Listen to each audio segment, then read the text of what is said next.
Hi everyone, my name is Dean and you're listening to the MLOps podcast. As you probably know, machine learning in general and data science are two fields that are evolving all the time, and it's really hard to keep up to date. Specifically, the area of bringing machine learning into production or into the real world seems like it's very confusing. There's a lot going on and it's hard to make sense of all that's happening around you. But on the other hand, there are a lot of smart people that are doing great work in bringing their own projects into production. And we've had a chance to speak with a lot of these people, but it definitely seems like the information is not widespread enough and a lot of people don't know of best practices and how other teams work. So that's why we decided to start this podcast, where we'll be speaking with people who are working in various types of machine learning teams and hearing about how they are bringing their projects into production. I hope you find this interesting, and let's get started. Hi everyone, thank you for joining the MLOps podcast. Today I have Julien Chaumond from HuggingFace. Most of you have probably heard of HuggingFace. They've created some of the most widely used and loved libraries for machine learning.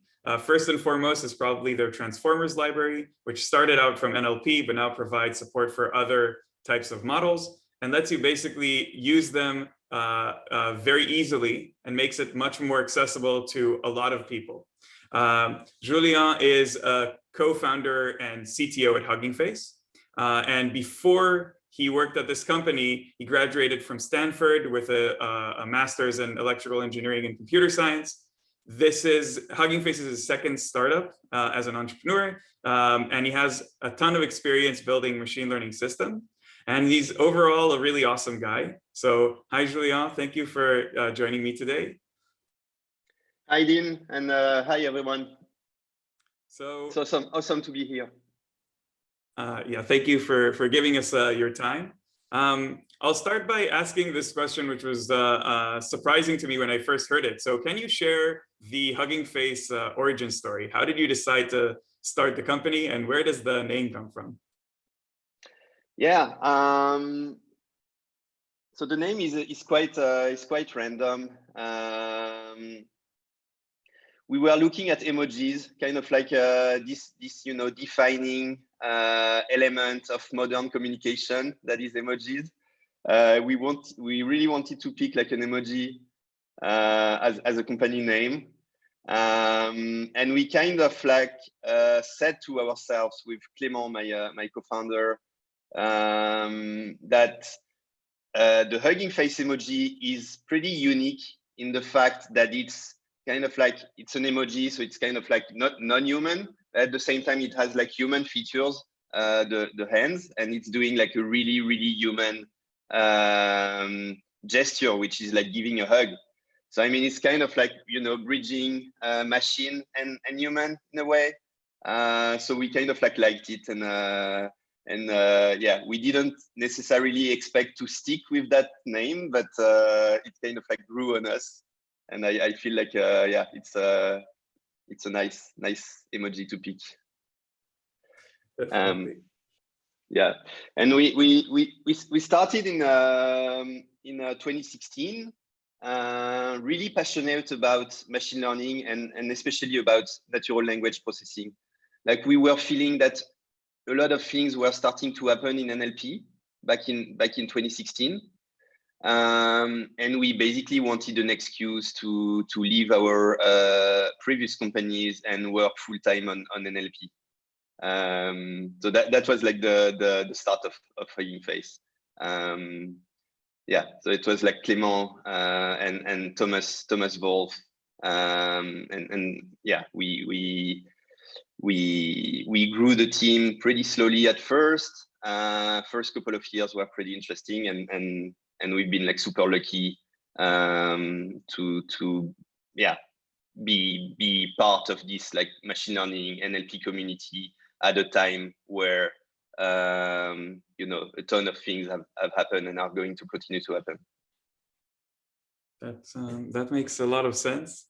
Regarding choosing company names, I heard this advice that you should always start with a horrible name on purpose, like choose a really bad name that you would never feel comfortable putting outside, Because if you choose something which is like in the middle, then it grows on you and you stick with it, even if it's not perfect.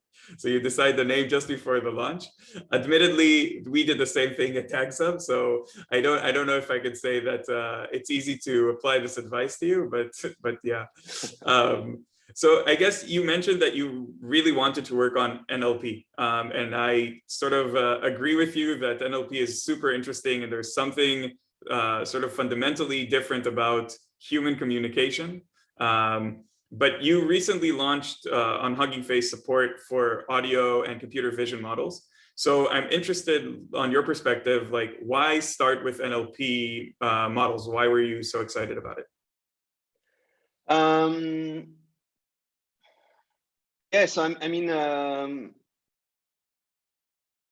like language is the API to humans, right? Between humans, it's what you use to communicate. It's what you do, like 90% of your activities, like using language, be it like, you know, sending emails, calling someone on the phone, talking to your family, your friends, anyone.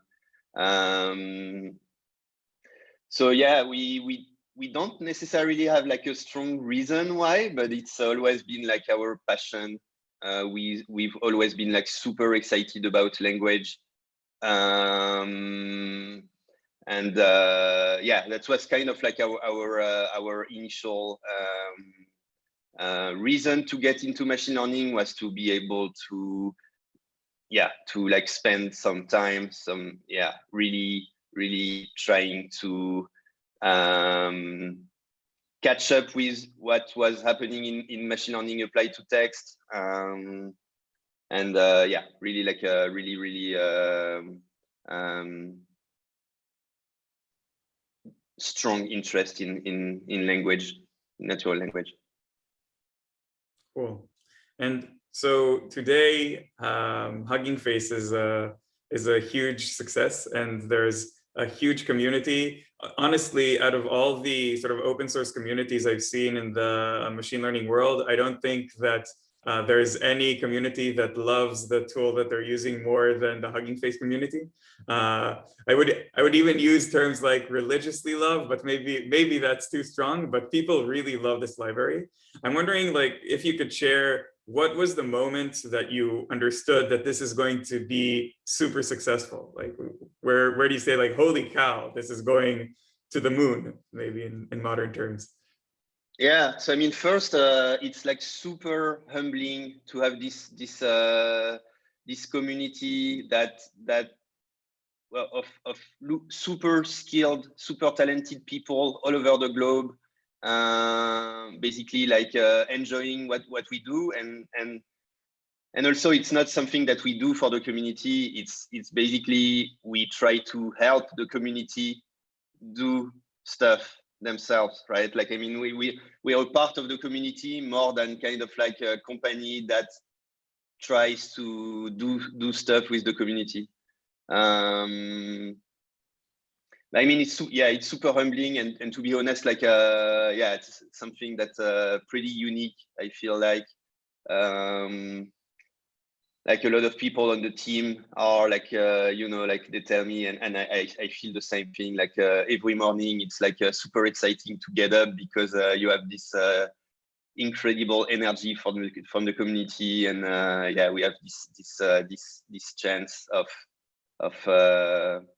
being able to like serve the community, and again, those are like super talented, skilled people everywhere. So I mean, it's awesome. To answer your question, so right from the start of the company, 2016, we started doing some open source. We had one of our first like open source libraries was a neural co-reference resolution library. So co-reference resolution is basically linking pronouns to subjects in a sentence, like my wife got up late, this morning she slept really late because of the heat wave in Paris right now. That's real. So she is my wife, and that's co-reference resolution. We had this first library that was like built on top of Spacey, which is a great NLP library. It had some success, but yeah, like to my point, that pretty much from the start we were interested in like publishing stuff as open source, because we felt that it was like a good way of like making sure that what we were building was useful to others as well. And I mean, yeah, pretty much in like 2018, there is this BERT paper coming out. Thomas Wolff took like a week where he and with a few other people from the team didn't sleep much, ported the original TensorFlow implementation to PyTorch. And we found out that a lot of people were looking for a nice, clean implementation of BERT in PyTorch. And yeah, like pretty much over the course of a few weeks, we felt like, oh wow, this is really useful to a lot of users. And yeah, that was kind of like the starting point of our focusing more and more on doing everything up in the open by default, trying to make it as easy as possible for anyone to access like the state-of-the-art models published by, you know, like the big tech companies, the best universities in the world. When they release code or models that they are not necessarily optimized for actual usage from anyone.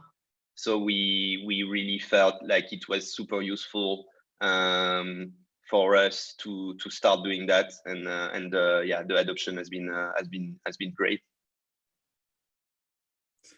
That's really impressive. I guess first it's crazy how both computer vision and then NLP had this like one transformative model.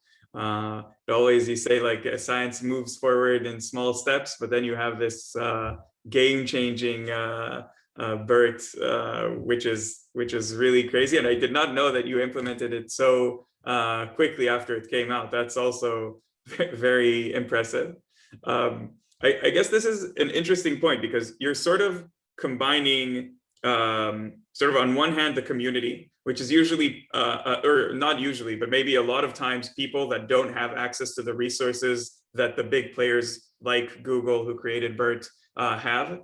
And then how do you, and you sort of need this balance of, on one hand, working with the code and the things that are created in the larger organizations, and then making them building them out for humans and not just for cutting edge research groups. And I guess today, if there's one thing that seems a constant trend, is that the best models seem to be bigger and bigger, which also means that they require more resources.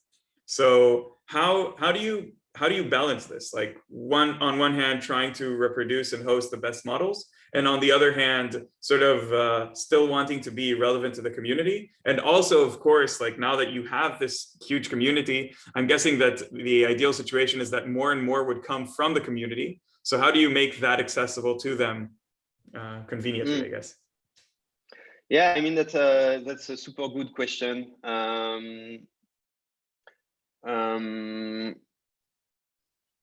On the research side, like a lot of so we do have like a really good research team inside HuggingFace as well, and they collaborate a lot with, like, you know, the best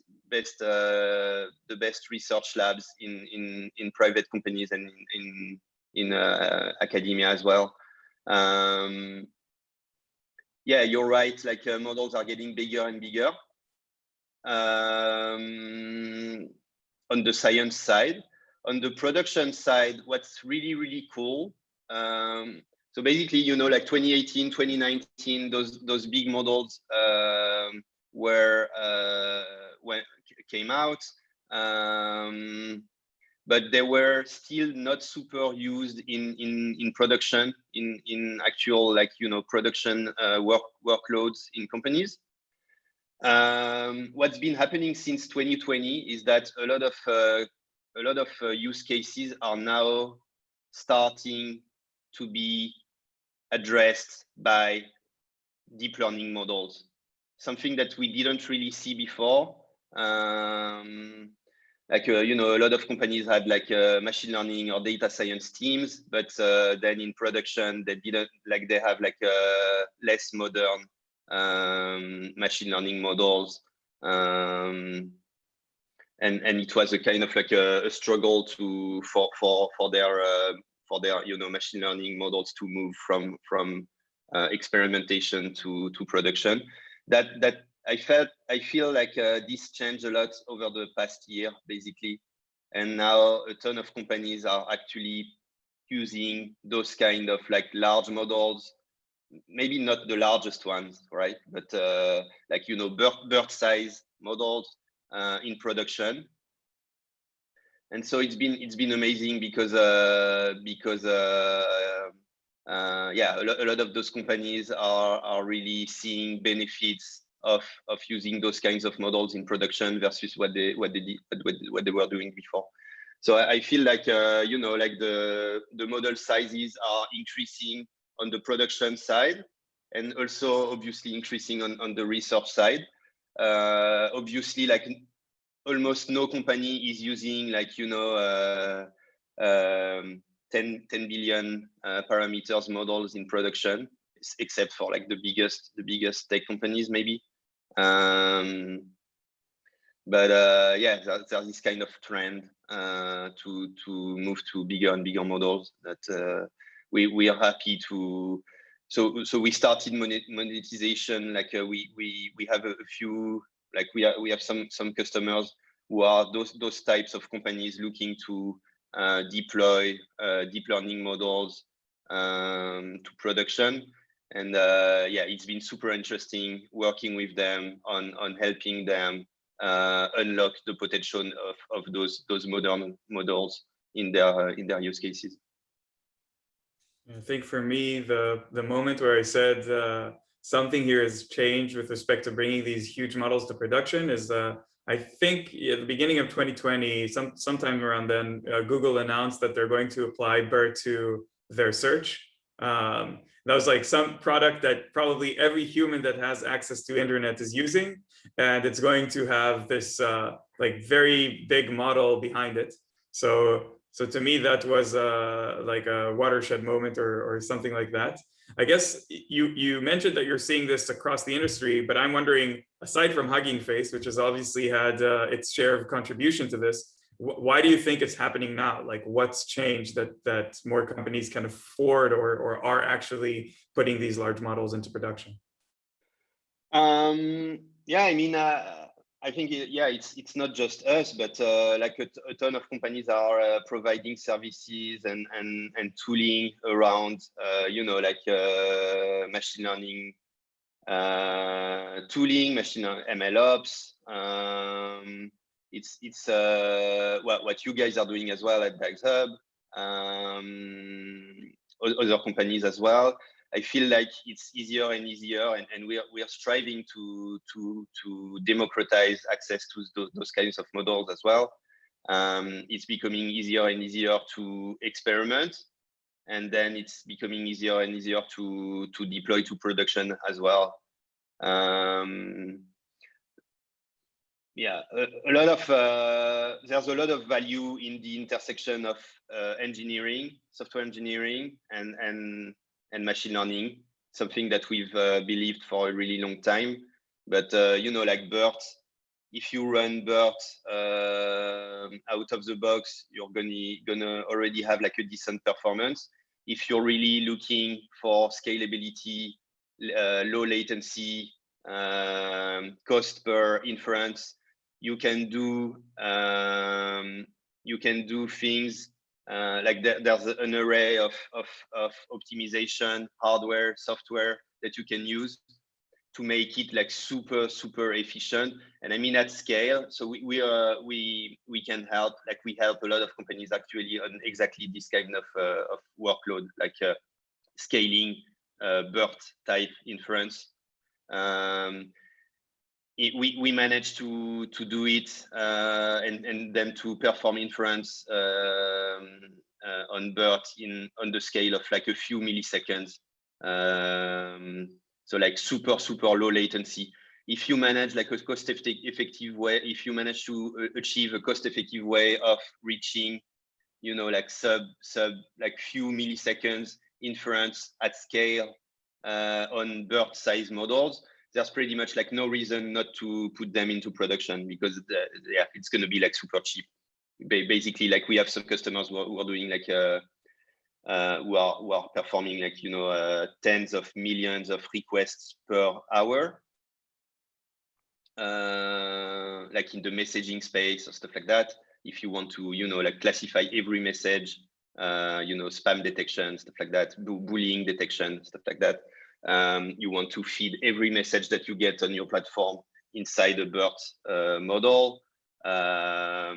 If it takes like just a few milliseconds and you're able to do it like on a few machines, on a few like CPU machines, especially, it's going to be like a no-brainer to actually deploy those kind of models, because they are going to perform so much better than like custom models that you train from scratch, which was the paradigm that you had before.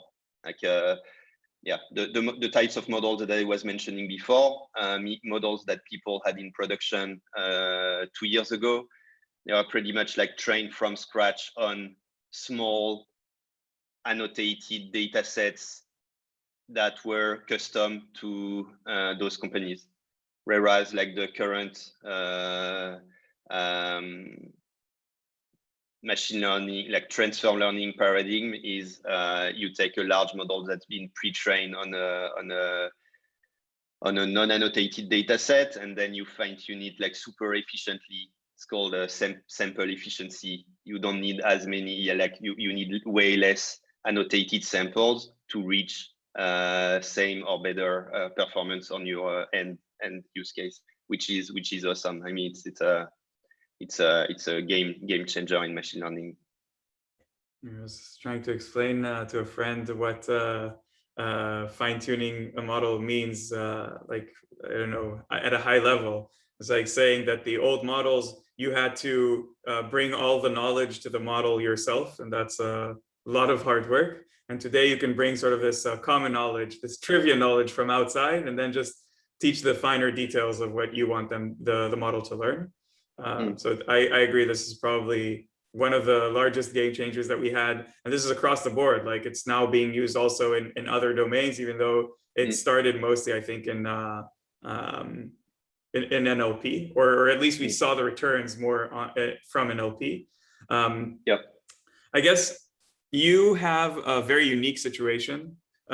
Maybe a lot of people are envious of you, not because you have such an amazing and exciting community, but also because you get the chance to work on so many models in productions. Like a lot of times we speak to companies that have, like you say, a large data science team, but one model in production. And so because of your model hub, where users can experiment with models sort of easily online, which is really awesome. If you know someone non-technical and you want them to be excited about machine learning, probably the easiest way I know right now is to go on your model hub, choose some sample, and just let them type in something. I really think it's like a magical experience. So you can use sort of state-of-the-art models to predict on your own input, which is really cool. But it also means that you have a ton of models in production in real time with a ton of requests and everything, which I think few companies successfully manage. So I'm interested to hear if you can share how you do it and what are the challenges you've overcome along the way in doing this. So first, like the first point is maybe that as those models are pretty similar, like most of them are transformers models, obviously. They share a lot of architectural stuff. So if we manage to optimize some of those, we can pretty much transfer that knowledge to other models as well.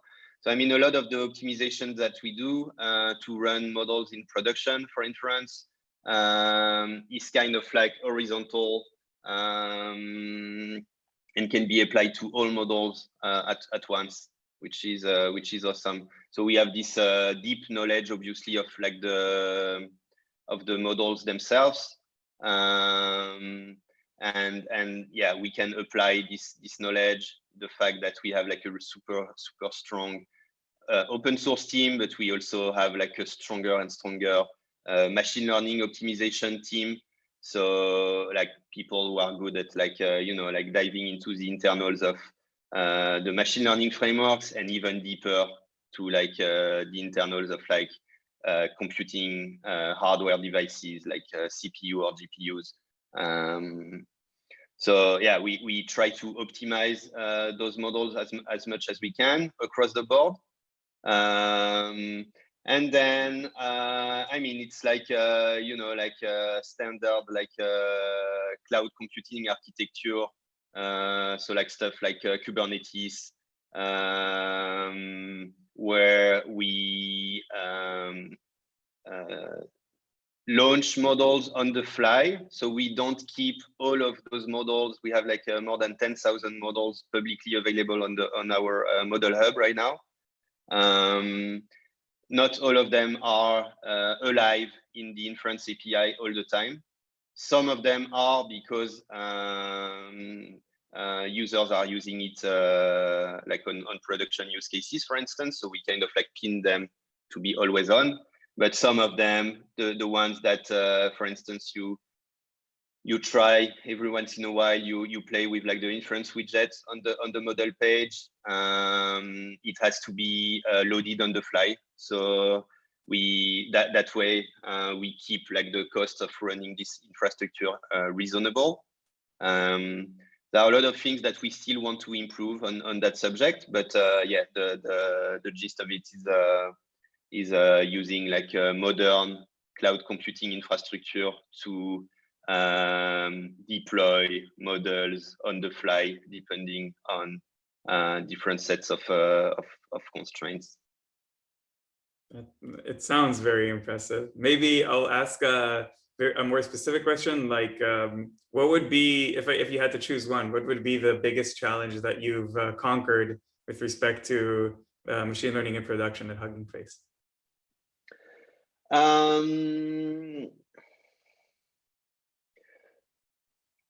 I would say that something that's we are kind of like in the process of shipping to in private beta with a few customers.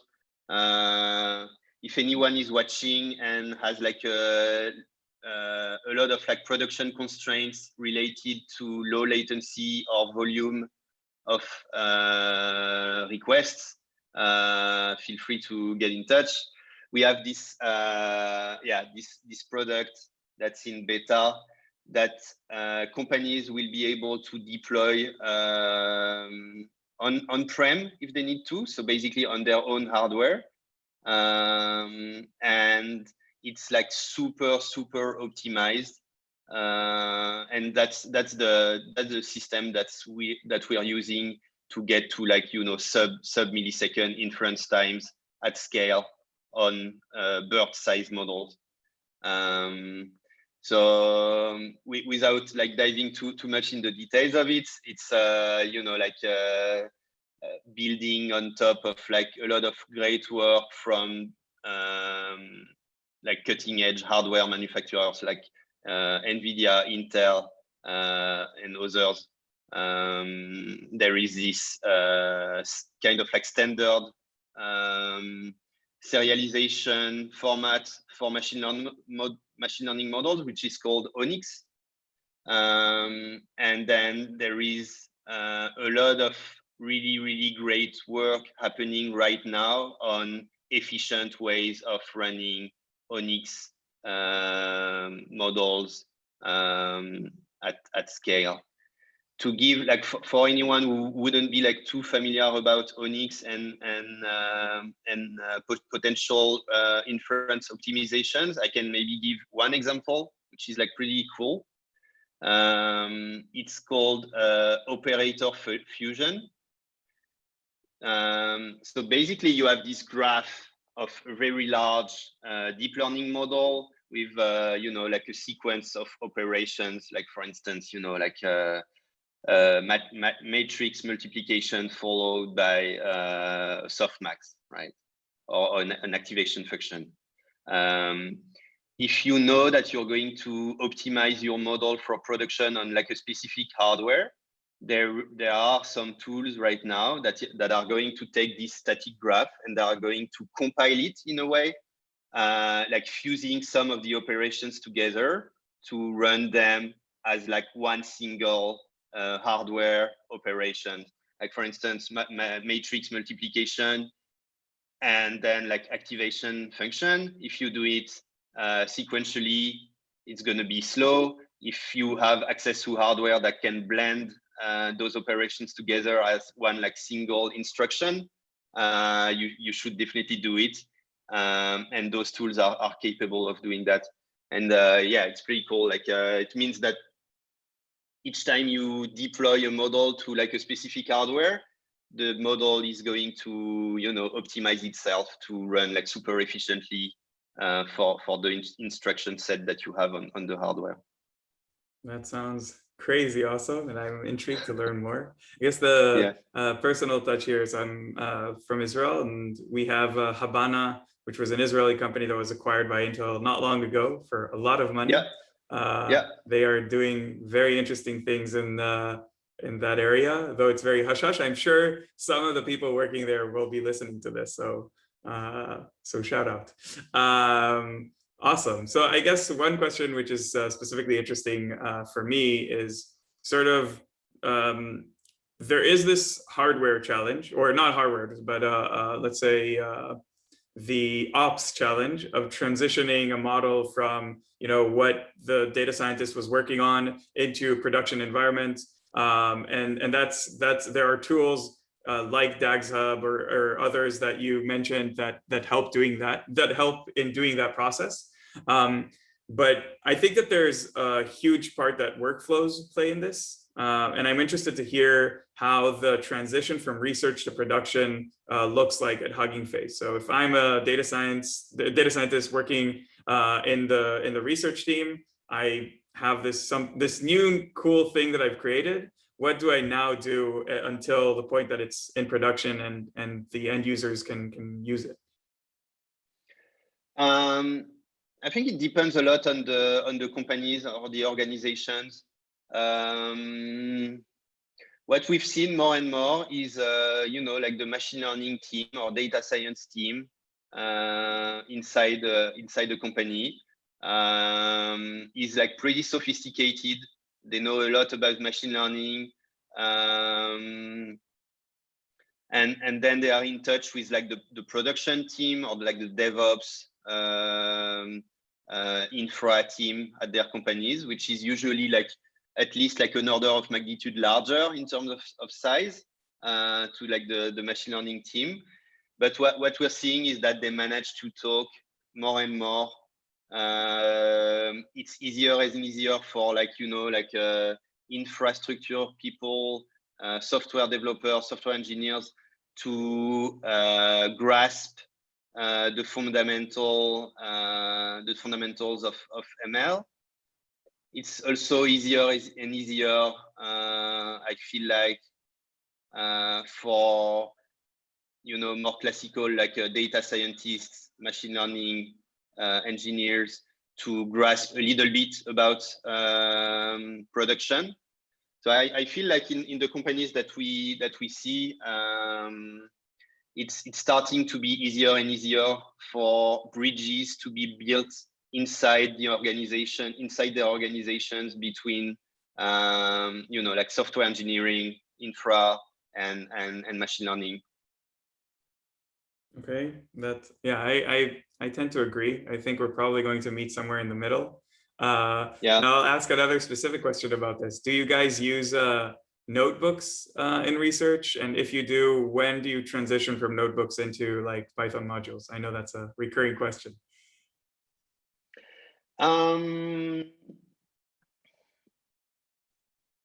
I think it depends really on the individuals.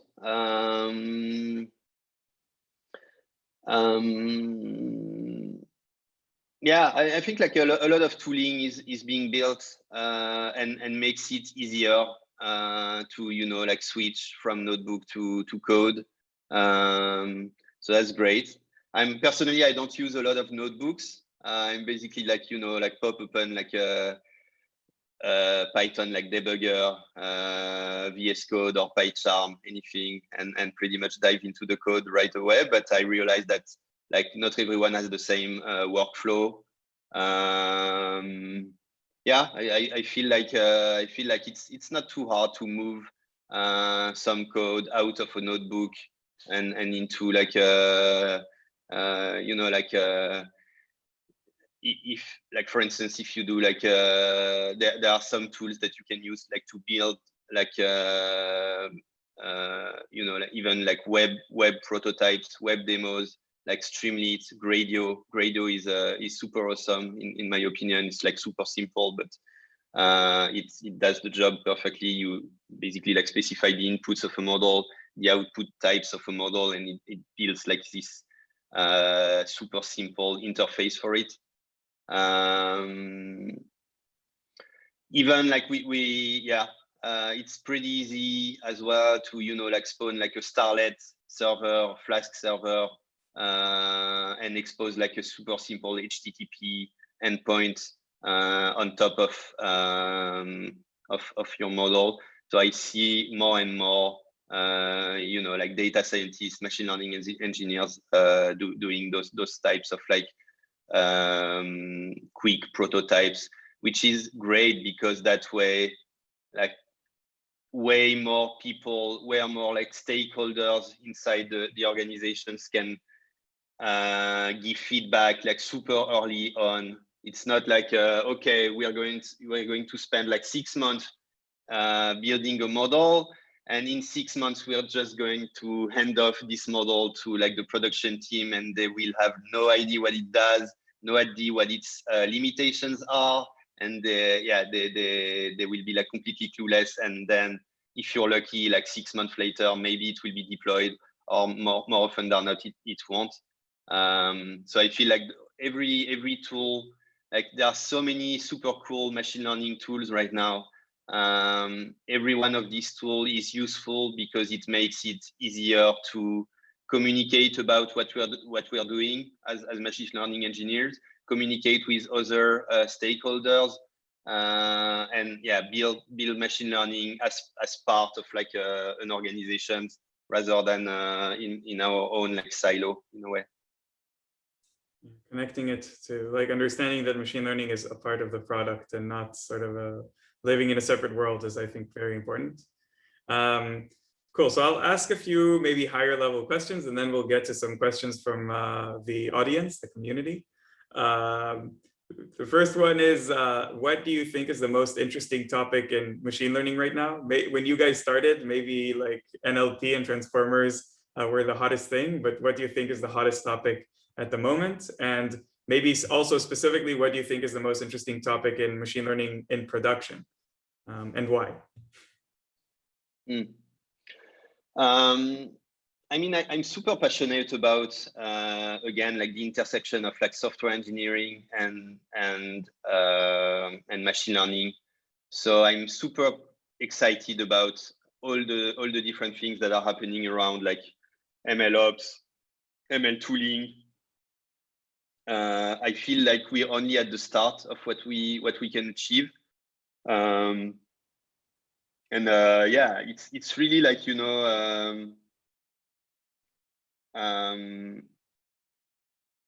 the goal is really for it, in my mind, to unleash the potential of the state-of-the-art research that's happening and make it like 10x fast, like make research 10x faster and make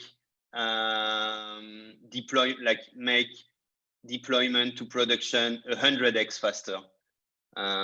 If machine learning tooling manages to achieve those kinds of like orders of magnitude, I feel like machine learning is going to have like a huge impact, and it's going to like, you know, be deployed pretty much everywhere. Yeah. And for machine learning, as in maybe the research side, is there any topic that you're specifically excited about? I don't know, reinforcement learning or huge models like GPT-3. I'm pretty excited about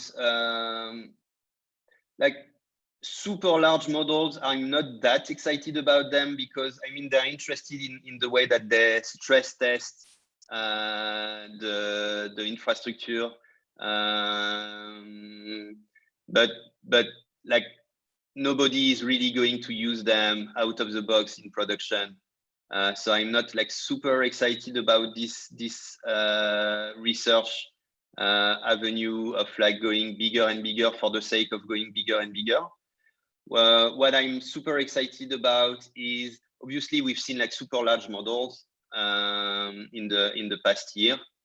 I'm super excited about this initiative that we are a part of, which is like codenamed Big Science, where we have this plan of building a super large language model and training it ourselves, but in the open as part of like an open, wide-reaching collaboration with the largest possible number of institutions, like companies and universities. So I'm really excited because that way, yeah, because so far, like the largest models, they've been built like by one specific company, and like not a lot of researchers, for instance, including on subjects such as like, you know, biases, ethics, efficiency,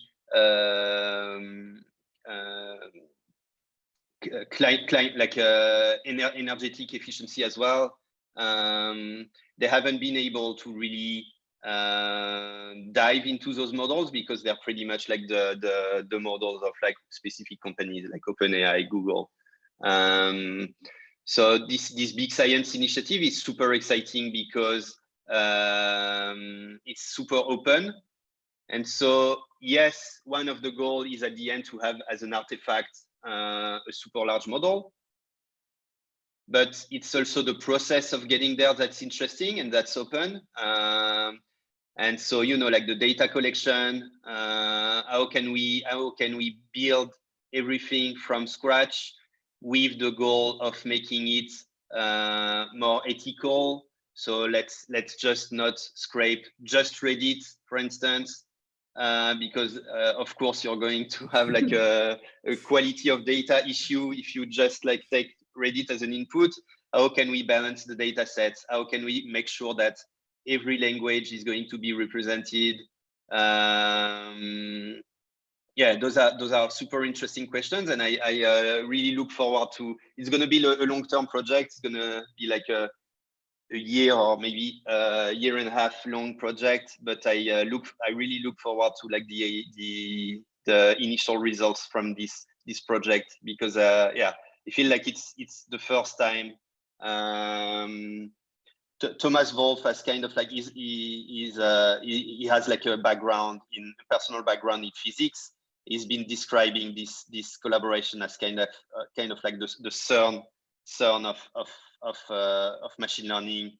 Yeah, like a super open collaboration with high ambitions of having like a super large impact at the end.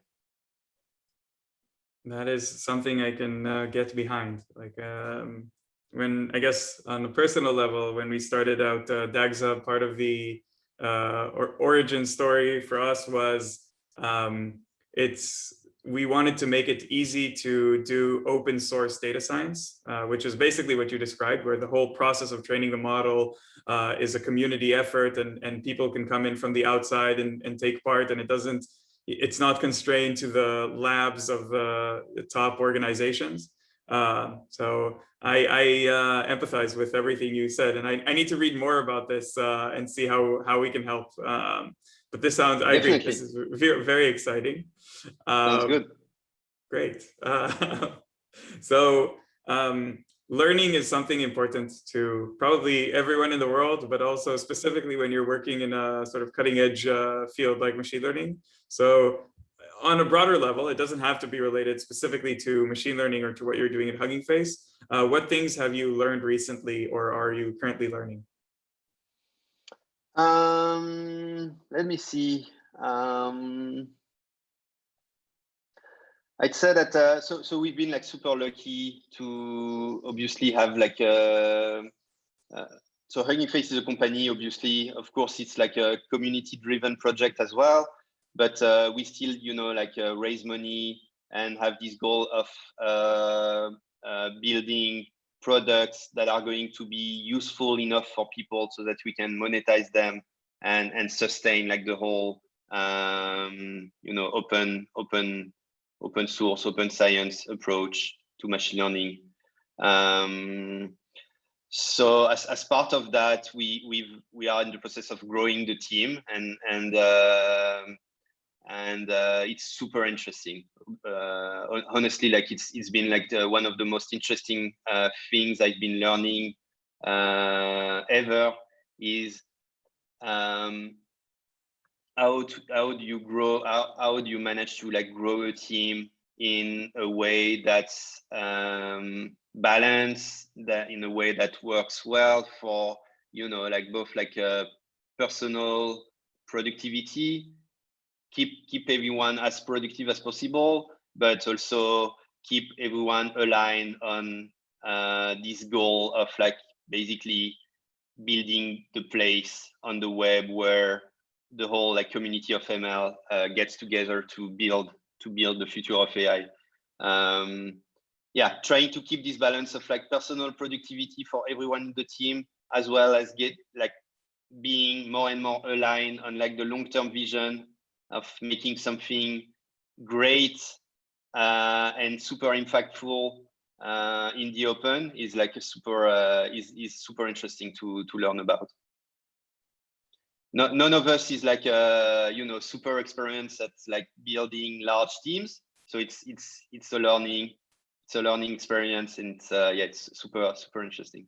What about you? What have you learned recently? That's kind of like an open-ended question, which is a great question.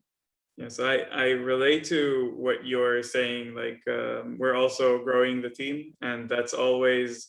There's this saying that hiring is the hardest part of building a company, and I don't. It's hard to say if that's true, because there are a lot of hard parts about building a company, but it's definitely one of the harder parts. So we spend a lot of time trying to think about. I mean, exactly what you said, which is how do we grow the team while maintaining the culture and the vision and sort of having everyone very focused on what we want to achieve.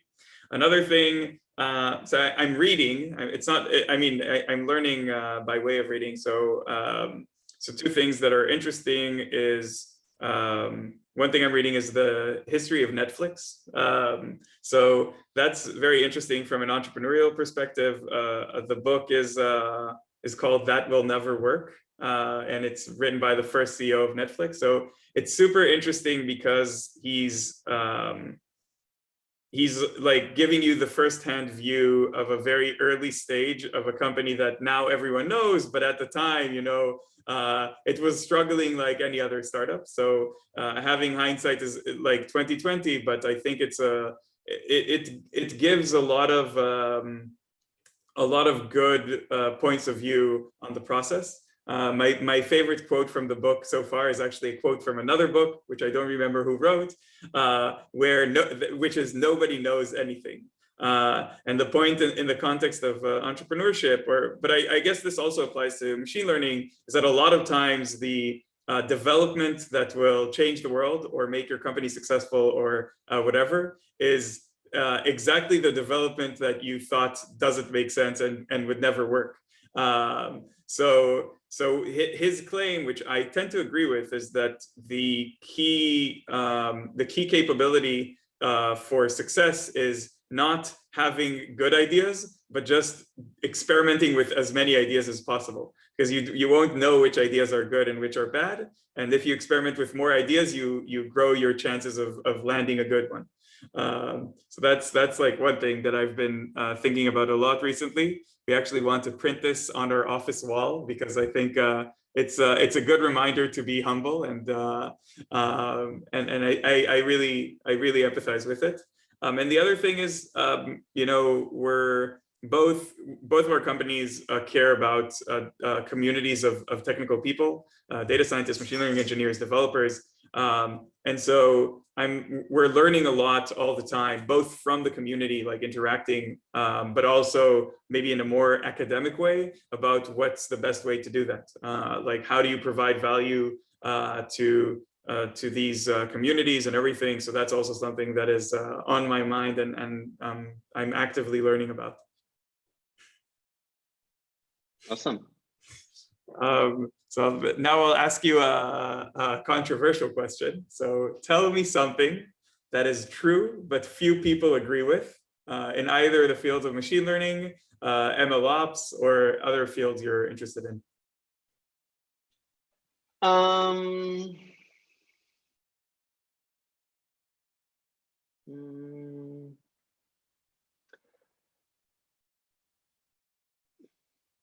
Yeah, maybe this it's kind of like more on the business building side more than on the machine learning and technical side.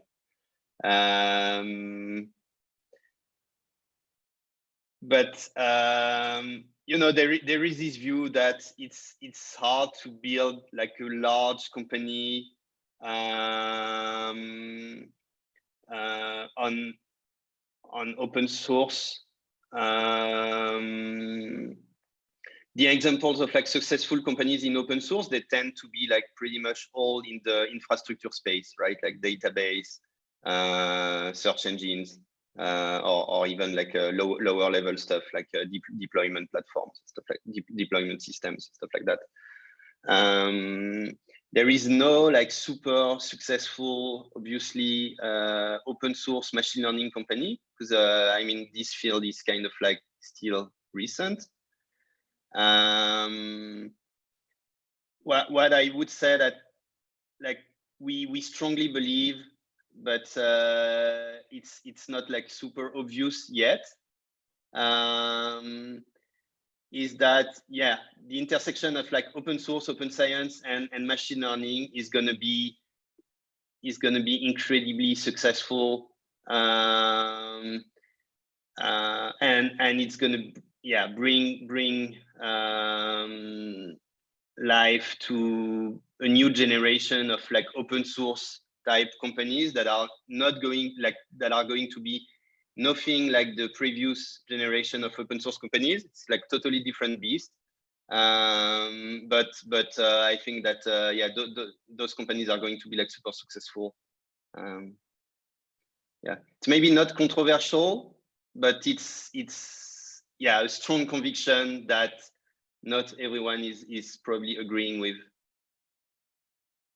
Fair enough. I think that I remember the stories of the early open source companies where they would go to, I don't know, raise a round or talk to customers, and the response would be like, "What are you, crazy? You're putting all of your the core IP of your company out in the open. Like, someone will steal it from you, and then you won't have a company anymore." And I think we're beyond that point right now. But I agree with you that machine learning open source is very different from software open source, and definitely infrastructure open source. So there's still things that remain to be proven, but I agree with your controversial, or maybe semi-controversial statement. Yeah. Also, maybe just adding to this point, machine learning is probably kind of unique in the sense that when you deploy models in production for training or inference, it's like super expensive, right? Like the compute is expensive, like training a model costs a lot of money. So I feel like if we improve the tooling, it's going to be more accessible. It's going to be, less and less expensive over time, especially compared to like the impact that it's going to have. But at the same time, more and more companies are going to deploy machine learning, and the aggregate sum of like computing costs involved in machine learning is probably going to go up. I mean, it's definitely going to go up, and it's like it's like massive, right? So those kinds of like machine learning tooling companies, they have this advantage compared to, old open source companies, in that there is an inherent stream of like infrastructure that's pretty seamlessly integrated with machine learning. You can't do machine learning without significant infrastructure. So yeah, pretty much this is going to be my point is that this is going to be massive. I agree with that as well. So I guess I'm not the few people, but or I am the few people, sorry. Cool, so I'll open it up to community questions. We'll try to get through all of them, though I'm not sure how much time you have, so we'll get through what we can, and I apologize to someone if we didn't get to your question. I'll start with a question from Mathieu. So he's the CTO of a company called Yokai, which is also a French company. And he asked me to say that they're hiring. So if you're looking for a job working in a really interesting machine learning company, you should reach out to him. But his question, which I really am interested in hearing what you have to say about, is you have a huge success at leveraging research teams. And I think, again, that puts you in a pretty unique place. There are other very successful companies with research teams, but most of them are significantly bigger. And like Google and stuff like that aren't a good example for anything. So maybe what are your tips for organizing research teams in an industry setting?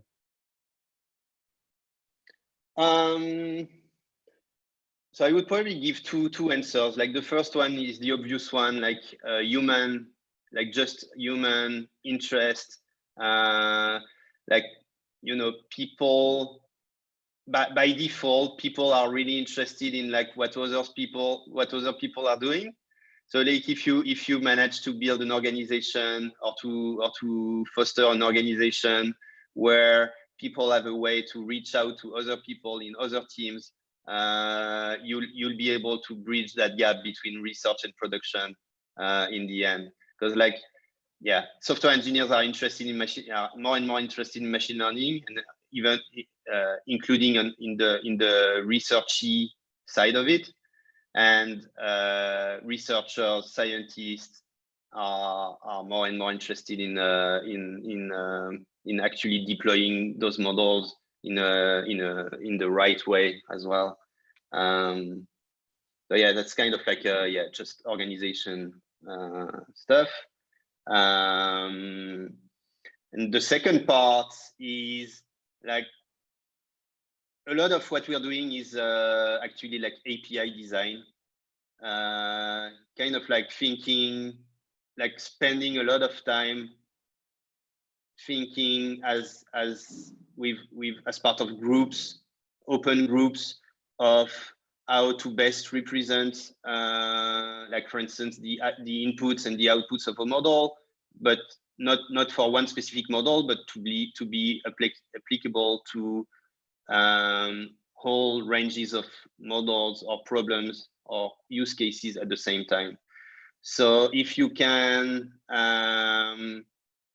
emphasize that API design is an important part, and design in general is an important part of user experience, developer experience, and it's going to make your life way easier in the long term, it's easier for people to spend some time to acknowledge that they need to think about those kind of subjects before jumping in and coding, basically. Thanks for the tips. This is useful. Second question is from Yosef.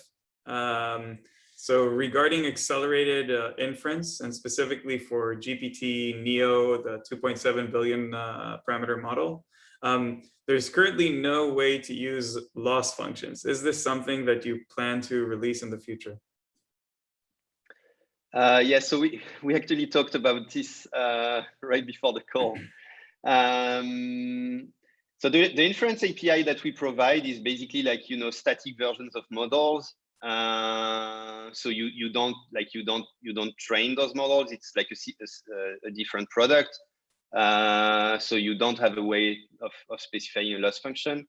We do have this product called Auto NLP where you can like fine tune a model. So for instance, if you want to start from like one specific checkpoint of GPT Neo and fine tune it, you can do it, and there's like a lot of hyperparameters that you can specify.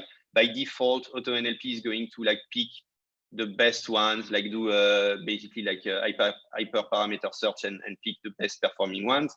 But yeah, there's a lot of flexibility, so you can pretty much tweak what you need to tweak. Okay, so Yosef is covered. Just that you need to use Auto NLP. So we have first question from Uri Goren, who's among other things an NLP guy. What is the most common use of Hugging Face? Is it information retrieval, like sentence BERT, classification, generation? If you have the stats. On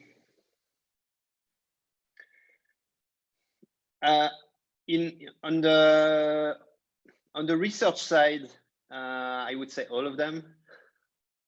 Okay. On the production side, I would say definitely like classification.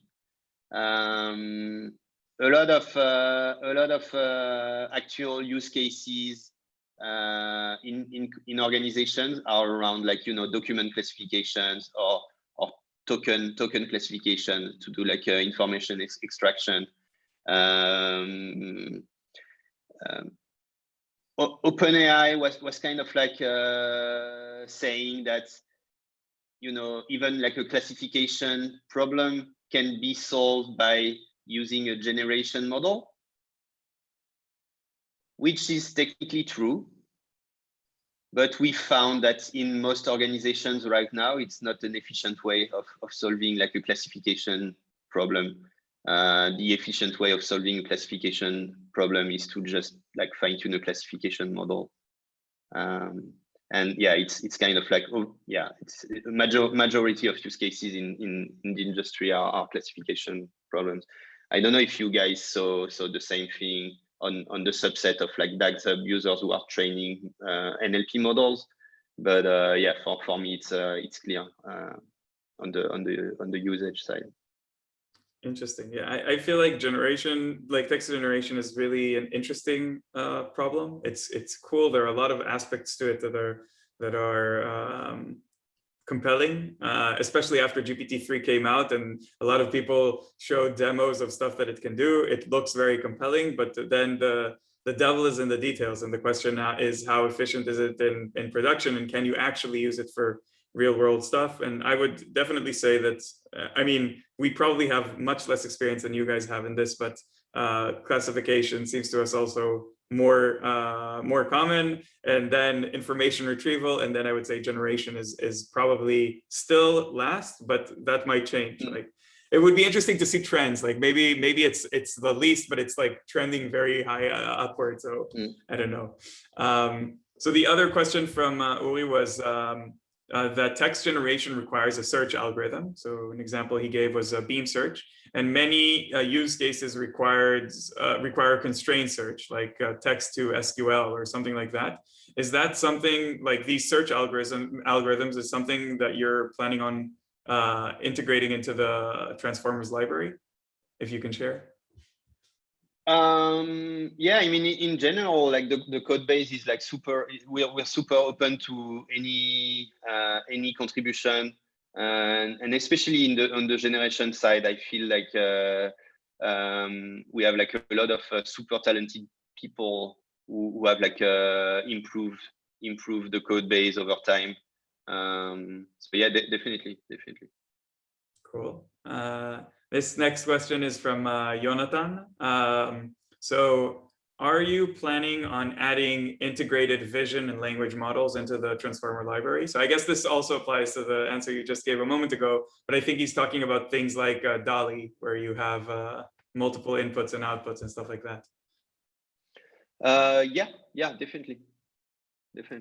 Yeah. And sure. I think yeah, multimodal models are super cool.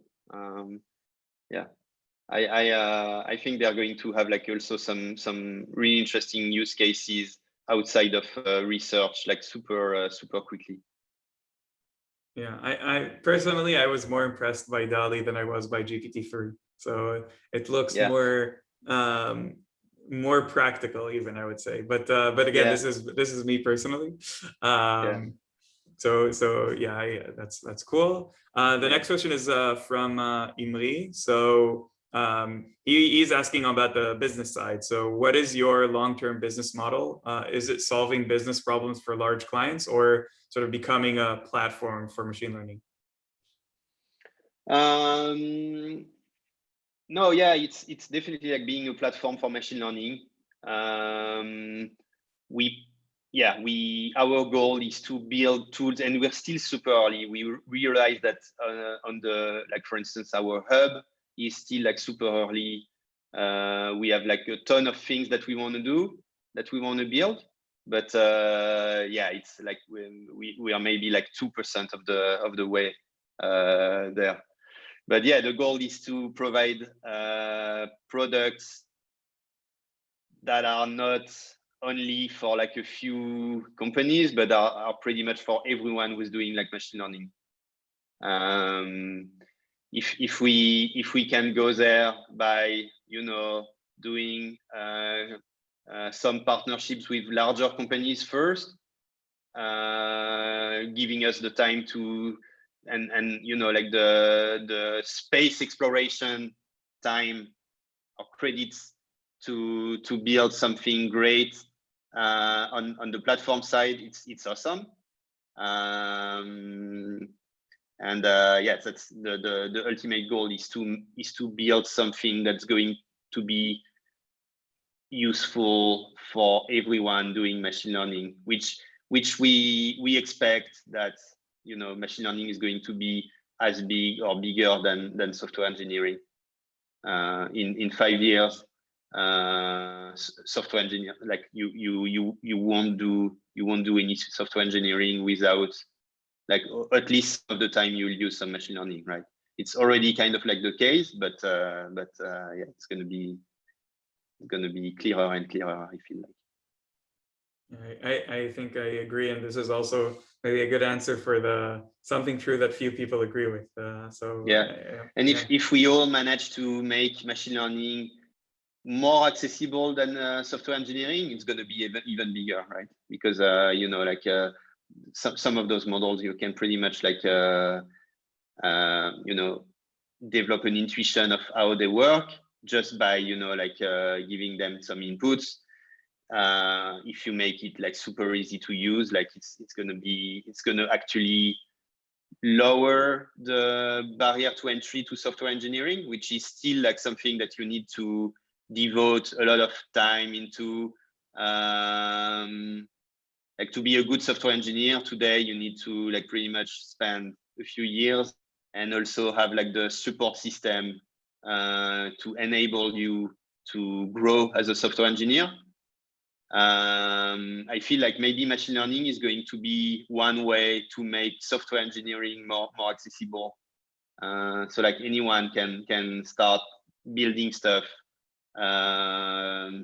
like no matter where they are, what academic background they have. and that would be super useful. It's kind of like I'm going on a tangent here, but it's kind of like contrary to this opinion that you see in a lot of Silicon Valley style blog posts that 1% of the population is going to be like machine learning builders, AI builders, and 99% of the population of the world is going to be like consumer of technology produced by AI. I feel like it's absolutely not the future that we want.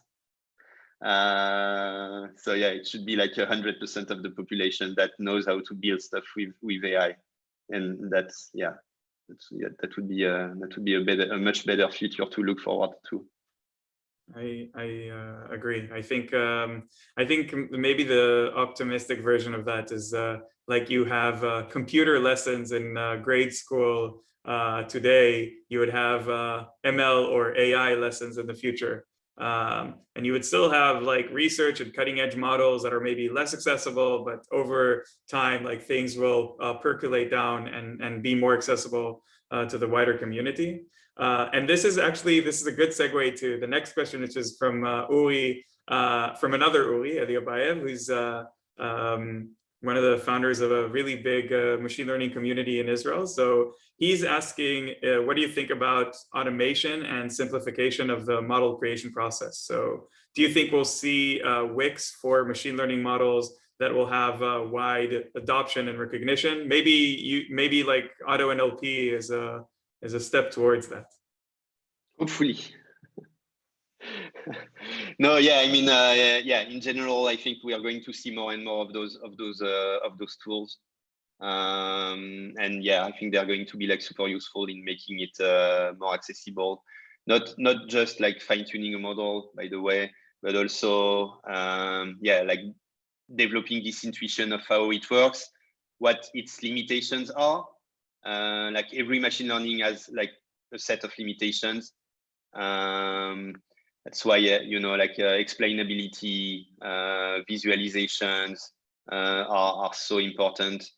Yeah, I mean, if you kind of like make it as accessible as possible for anyone to develop their intuition that a machine learning model is like a function approximator on a specific, like trained on a specific space of inputs. Yeah, you pretty much like make it known and make it intuitively known to anyone what a machine learning actually is, and that it's never going to be like a silver bullet. It's always going to be like approximation on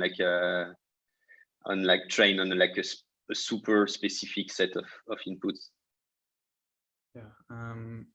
And the last question we have from the community is from Shachar. So you might have somewhat answered this, but if you have anything to add, how do you plan to support real-time inference?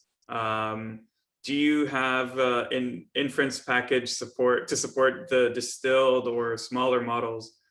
So you touched upon this with like the acceleration and customization, but yeah, definitely. So we have this product in private beta.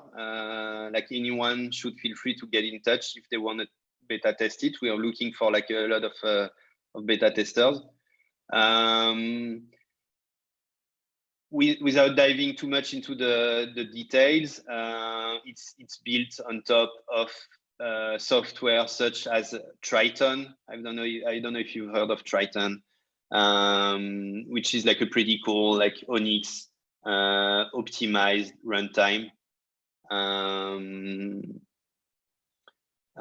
Yeah, it's awesome that there are so many. I feel like there are going to be so many breakthroughs in like constrained production, like super low latency or super high volume inference. So those are like super exciting subjects. Okay, so let's finish up with thank you for all of those questions. I'm sure everyone will be glad that they got a chance. And I guess let's end with recommendations. Like, it doesn't have to be data science, machine learning related, but anything you would recommend to the audience. Yeah, just maybe like pointing to something that we released recently, the HuggingFace course. We have like a tremendous team in the open source team who's been doing like an awesome work. They like doing a course, like filming videos and stuff like that. You probably know that it's way more work that you would expect from the outside. So they've been like tirelessly working on this course for the past few months. I think it's really, really good. I would love some feedback from anyone interested in giving it. But yeah, like we just like this week released our like the HuggingFace course. It's also going to be like community driven, community centric. So yeah, like super interested in getting feedback from people on the course and trying to help in any way we can. I got the launch email for the course and I was excited. It looks really cool, and I'll definitely be recommending it to awesome friends. Yeah. I think that they've done like a great job at like explaining some of this stuff. In a more accessible way than the documentation, diving into the code. I think it's gonna be awesome. I'm looking forward to looking at it myself. I'll make two recommendations. One is non-technical. I'm not sure what I think about whether it's good or not, but I just finished seeing a series on Netflix that is called Sweet Tooth, which is based on a DC comic. I enjoyed it. I'm not sure if it's like high quality or not, but I liked it. So maybe someone from the audience who's also a nerd might like it as well. And another thing that I would like to share, which is on a technical level, is it's not yet released, but by the time you're watching this, it will be. DagsHub is going to, like, we're launching an open source tool that is called Fast Data Science. And the idea is that a lot of the people that we've spoken to are working obviously with versioning tools, Git, and if they want to incorporate data and model versioning, they're working with DVC. But a lot of them are having a hard time either convincing colleagues to use it because they have to learn a new tool, or there's a lot of like command duplication and things like that. So fast data science, as its name suggests, is supposed to make those things work faster and smoother. The idea is to unify Git and DVC while leaving them as like a lower level solution. So if you need a complex command, you can always dive one layer deeper and use the regular commands, but will make your life easier with the most common commands. And so I'm excited to see what people think about it and how they use it. And those are my recommendations this time. So with that, Julien, thank you for giving us some of your time. I really appreciate it. I really enjoyed the conversation. Like, I learned a ton of things, even though I thought I knew what to expect. I was surprised, and that's fun. So thanks again for your time, and hopefully we can have another one of these conversations in the future. Definitely. Sounds good. And thanks for your time as well. So have a great day. Bye everyone. Thank you for listening. Bye-bye. Thank you for listening to the MLOps podcast. If you enjoyed this episode, please like the video or subscribe. If you have any feedback, leave a comment below. Thanks again, and see you next time.